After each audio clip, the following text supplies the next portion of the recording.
दोस्तों ये 60 प्रश्न हैं और ये टेस्ट हुआ था आपका 29 जनवरी और 8 दिसंबर को।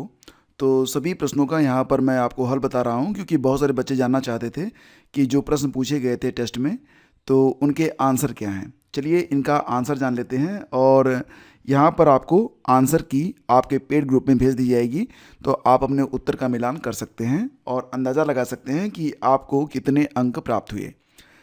तो पहला क्वेश्चन था कि ताम्राश्म काल यानी कि चालकोलिथिक एज में महाराष्ट्र के लोग मृतकों को घर के फर्श के नीचे किस दिशा में रखकर दफनाते थे। तो दोस्तों इसका आंसर है विकल्प बी। जी हाँ, उत्तर से दक्षिण दिशा, ये आपका इसमें उत्तर था। ठीक है। अगला क्वेश्चन था कि किस स्थल से धान की खेती किए जाने का प्राचीनतम प्रमाण मिलता है। तो बुर्जहोम, मेहरगढ़, कोल्डीवा और इनाम गांव ऑप्शन में सही विकल्प आपका कोल्डीवा था जो कि उत्तर प्रदेश में स्थित है। अगला क्वेश्चन है किस वेद का संकलन ऋग्वेद पर आधारित है। तो दोस्तों इसका आंसर था सामवेद, यानी कि इसका जो विकल्प बी है ये आपका करेक्ट है। सामवेद का जो संकलन है यह ऋग्वेद पर आधारित है। शांति का नोबेल पुरस्कार 2025 किसे प्रदान किया गया है। तो वेनेजुएला की मारिया मचाडो को, यानी कि जो आपका विकल्प बी था ये आपका करेक्ट है। अगला क्वेश्चन पूछा गया था कि 2025 की मिस वर्ल्ड किसे चुना गया है। तो दोस्तों बात हो रही है यहाँ पर मिस वर्ल्ड के बारे में जो कि चुनी गई थी कहाँ से, थाईलैंड की ओपल सुचाता। तो विकल्प सी आपका इसमें करेक्ट है। अगला क्वेश्चन था कि मिस यूनिवर्स 2025 फातिमा बोस किस देश की निवासी हैं। तो दोस्तों आयोजन हुआ था थाईलैंड में, लेकिन जो फातिमा बोस हैं जो कि बनी हैं मिस यूनिवर्स 2025, ये मैक्सिको की रहने वाली हैं। आपका विकल्प बी करेक्ट था। अगला क्वेश्चन है 59वें ज्ञानपीठ पुरस्कार विजेता जिनका हाल ही में निधन हो गया।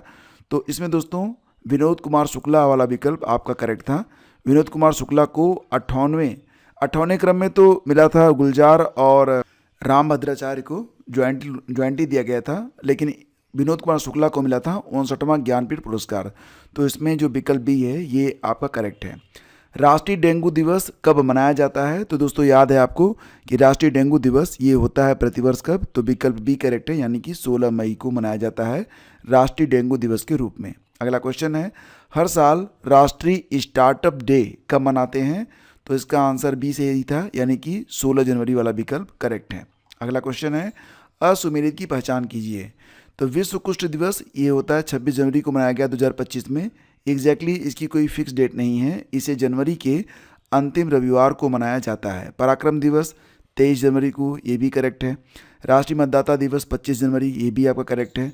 असुमेलित कौन सा है, भारतीय सेना दिवस। और आपको पता है कि भारतीय सेना दिवस 16 जनवरी नहीं दोस्तों, बल्कि प्रतिवर्ष 15 जनवरी को मनाया जाता है। ठीक है ना। तो ये विकल्प आपका जो था ये गलत है और यही आपका उत्तर है। आगे बढ़ते हैं। नरम दल और गरम दल में कांग्रेस का विभाजन कब हुआ था।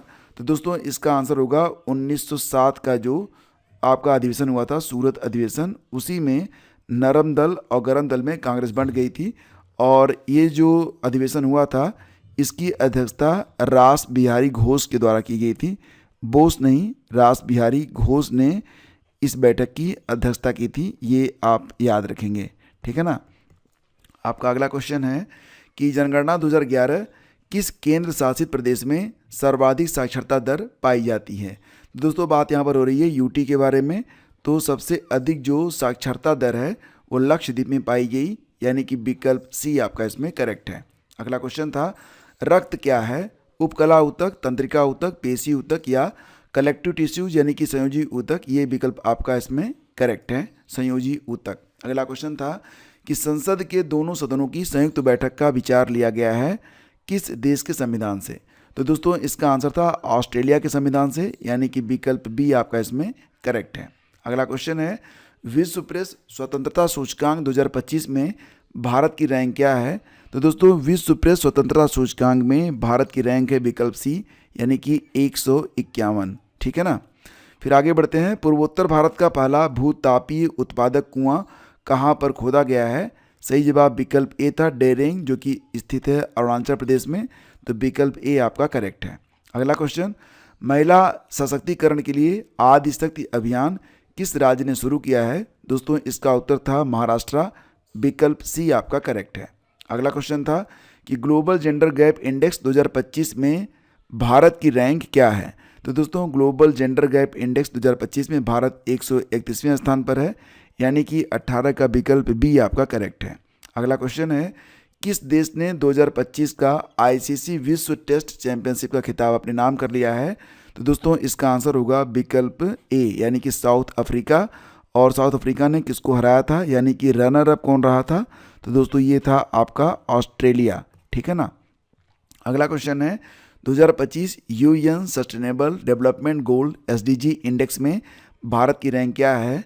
तो दोस्तों यहाँ पर आपका उत्तर था विकल्प बी, यानी कि 99। अगला क्वेश्चन है, मिसेज वर्ल्ड 2025, ध्यान दीजिएगा मिसेज वर्ल्ड के बारे में बात हो रही है, का खिताब जीतने वाली पहली अश्वेत महिला कौन बनी है? आंसर था दोस्तों विकल्प ए, सेगो गेलाए। और ये कहाँ से हैं? तो ध्यान देना, ये दक्षिण अफ्रीका से हैं। कहाँ से हैं? ये दक्षिण अफ्रीका से हैं। आपका अगला क्वेश्चन है कि विश्व आर्द्रभूमि दिवस ये प्रतिवर्ष होता है कब? 2 फरवरी को होता है। और इसकी थीम क्या है 2025 में? तो हमारे साझा भविष्य के लिए आर्द्रभूमि की सुरक्षा, यानी कि विकल्प ए आपका इसमें करेक्ट है। भारत के किस शहर में राफेल फाइटर जेट की मेन बॉडी बनाई जाएगी? इसका उत्तर है दोस्तों हैदराबाद, जो कि तेलंगाना में स्थित है, यानी कि विकल्प ए आपका इसमें करेक्ट है। अगला क्वेश्चन, यूपी का कौन सा जिला है जो 3 तरफ से मध्य प्रदेश से घिरा हुआ है? तो दोस्तों यूपी का जो ललितपुर जिला है ये 3 तरफ से मध्य प्रदेश से घिरा हुआ है, विकल्प बी आपका सही है। चौलर नृत्य किस क्षेत्र से संबंधित है? दोस्तों इसका उत्तर होगा मिर्जापुर से, विकल्प ए आपका करेक्ट है।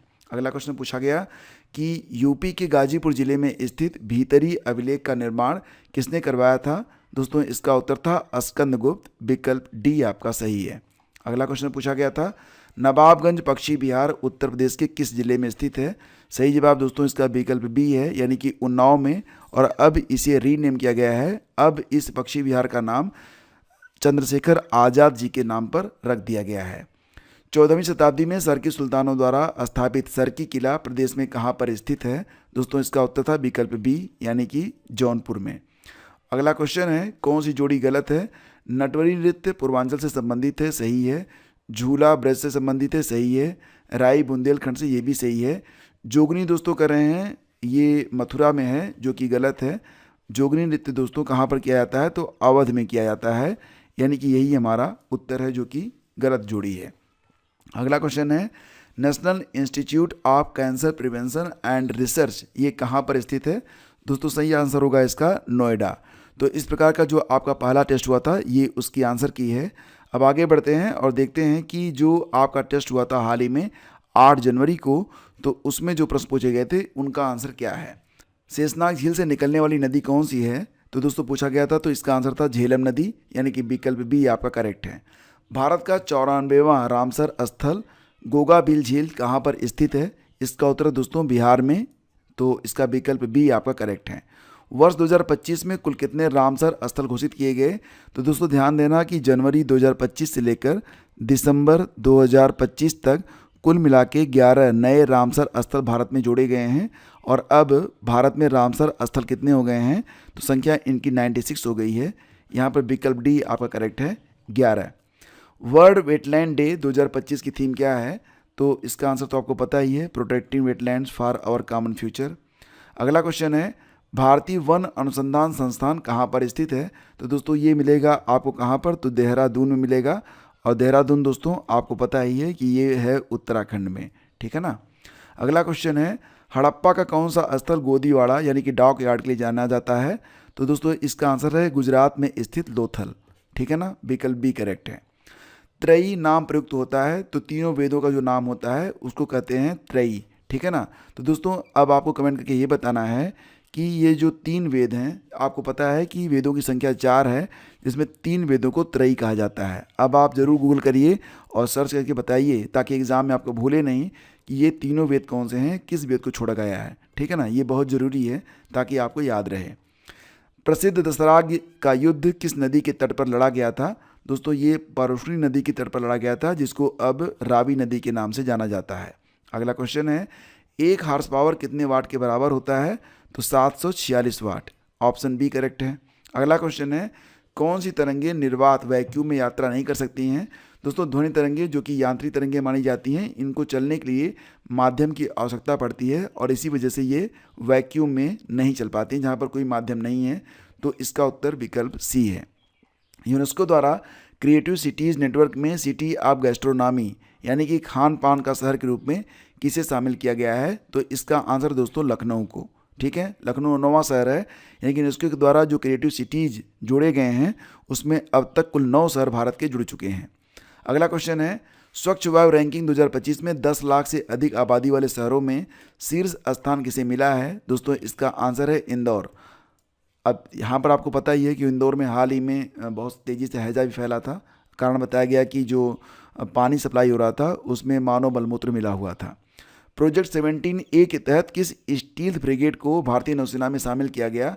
दोस्तों इसका नाम है INS नीलगिरी। विकल्प बी सही है। अगला क्वेश्चन है, हाल ही में विनोद कुमार शुक्ल का निधन हो गया, उन्हें किस ज्ञानपीठ पुरस्कार से सम्मानित किया गया था? तो इसका उत्तर आपको पता है 59वें, यानी कि विकल्प डी आपका इसमें करेक्ट है। अगला क्वेश्चन है, 34वां सरस्वती सम्मान 2025 किसे प्रदान किया गया? दोस्तों इसका उत्तर है साधु भद्रेश दास। विकल्प सी सही है। ICC women T20 world cup 2026 की मेजबानी कौन सा देश करेगा? इसका उत्तर दोस्तों इंग्लैंड। विकल्प बी आपका करेक्ट है। और अगला क्वेश्चन है कि ऑपरेशन अजय किस देश से भारतीयों को लाने के लिए चलाया गया था? इसका आंसर है दोस्तों इजराइल। विकल्प बी आपका करेक्ट है। सरहुल महोत्सव कहाँ पर मनाया जाता है? दोस्तों इसका उत्तर है झारखंड। विकल्प ए करेक्ट है। विश्व खुशहाली सूचकांक 2025 में भारत की रैंक क्या है? दोस्तों इसका आंसर है 126, यानी कि विकल्प ए सही है। मिस वर्ल्ड 2025 का खिताब किसने जीता है? तो दोस्तों बिल्कुल आप जानते हैं, ये थाईलैंड की रहने वाली ओपर सुचाता हैं। दोस्तों अगला क्वेश्चन है, हॉकी इंडिया सीनियर महिला राष्ट्रीय चैंपियनशिप 2025 का खिताब किसने जीता है? तो दोस्तों इसका आंसर होगा हॉकी झारखंड ने, यानी कि विकल्प बी आपका करेक्ट है। और इसमें हॉकी झारखंड ने किसको हराया? तो दोस्तों याद रखना कि मुकाबले में गत विजेता हॉकी हरियाणा को 4-3 से हराया गया, यानी कि हरियाणा इसमें रनर अप रहा है। तो ये आप याद रखेंगे, विनर झारखंड है। तो चलिए आपका विकल्प भी सही है। अगला क्वेश्चन है, खिलजी वंश का संस्थापक किसे माना जाता है? तो दोस्तों बिल्कुल आपको पता है, इसका आंसर जलालुद्दीन खिलजी होगा। विकल्प बी आपका करेक्ट है।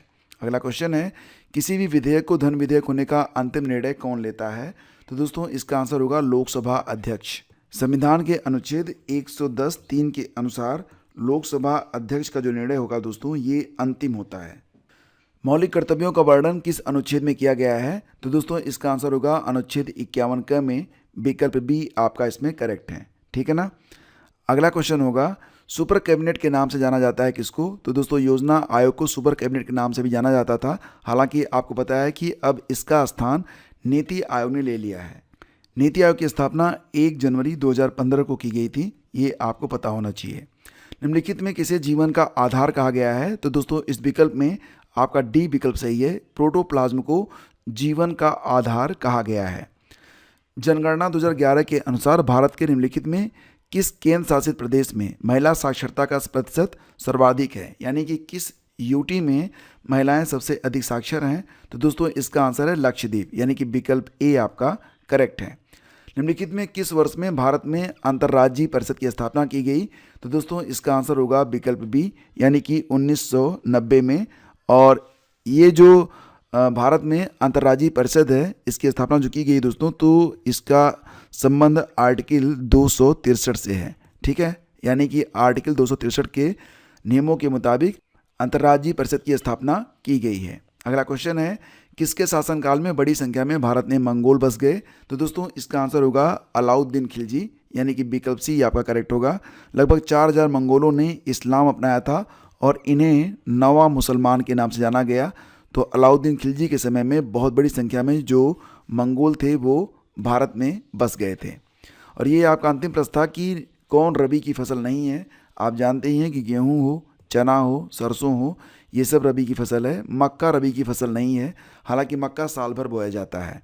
तो यहाँ पर दोस्तों ये आपके 60 प्रश्न थे जो कि आपके क्विज में पूछे गए थे और ये उनका हल है। आपको PDF आपके पेड ग्रुप में भेज दी जाएगी। और जो लोग पेड ग्रुप में नहीं हैं, अगर चाहें तो पेड ग्रुप ज्वाइन कर सकते हैं। अधिक जानकारी उनको डिस्क्रिप्शन में दी गई है। धन्यवाद।